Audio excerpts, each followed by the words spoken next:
안녕하세요. 이 책의 하이라이트 건도쿠입니다. 여러분, 크리스토퍼 놀란 감독의 오펜하이머가 개봉했습니다. 이 영화의 주인공인 오펜하이머가 원자폭탄을 만드는 맨해튼 프로젝트를 주도한 인물이라는 것은 다들 알고 계시죠? 하지만 원자폭탄은 한 사람의 머리에서 나온 결과물이 아닙니다. 영화 오펜하이머를 보기 전 알고 가면 좋을 원자폭탄은 어떤 과정을 거쳐서 탄생이 됐는지, 원자폭탄과 그에 관련된 인물들, 그들의 여러 이야기들을 저와 함께 알고 가시겠습니다. 시작.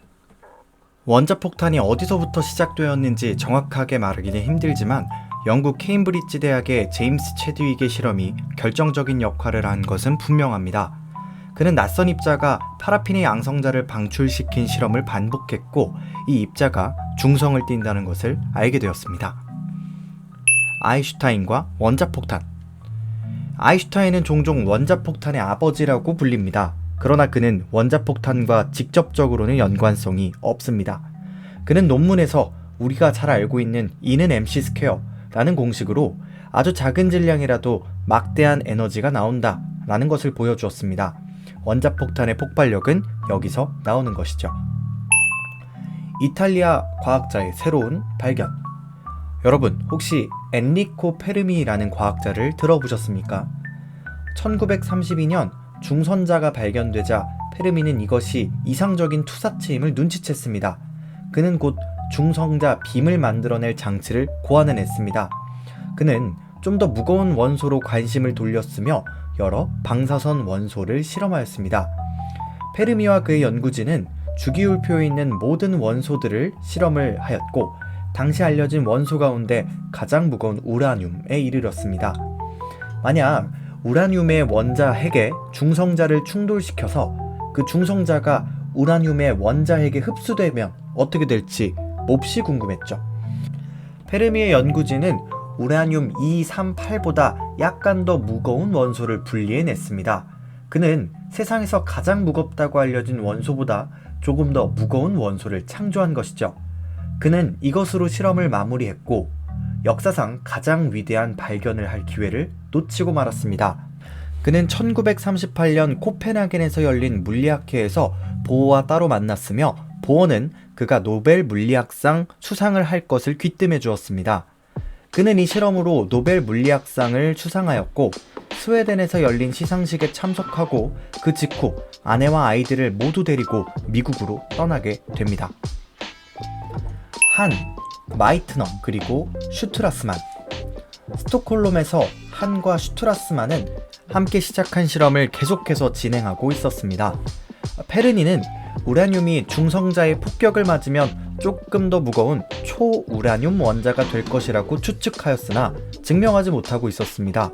그러나 그들은 실제로 이런 실험을 반복했고 그 결과에 완전 혼란에 빠지게 되었습니다. 이들은 페르미의 결과를 검증하지도 못했을 뿐만 아니라 원자량이 우라늄의 절반밖에 안 되는 바륨 원소가 다량으로 검출된다는 것을 발견했죠. 그녀는 편지를 써서 핵 물리학에서 한 수 위라고 생각했던 마이트너에게 물어보았습니다. 마이트너는 한과 슈트라스만의 실험 결과에 놀라면서도 매우 혼란스러웠습니다. 설명할 수 있는 길은 없었지만 한이 실수를 했을 리 없다고 확신했죠.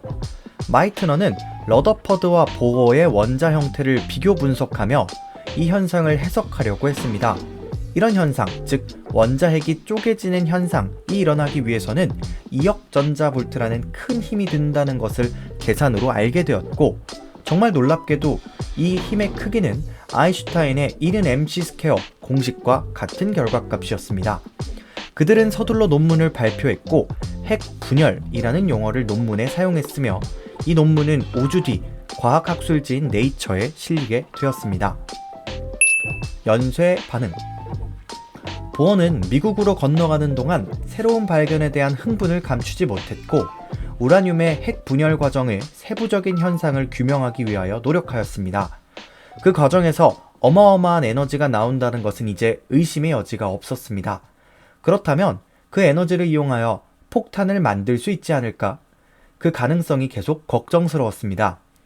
세계 인류 과학자들이 모이는 학회에서 이 새로운 소식이 발표되자 모두가 깜짝 놀랐으며 특히 핵분열을 이용하여 강력한 폭탄을 만들 수 있을지 모른다는 보어의 말은 이들을 모두 다 놀라게 하였습니다.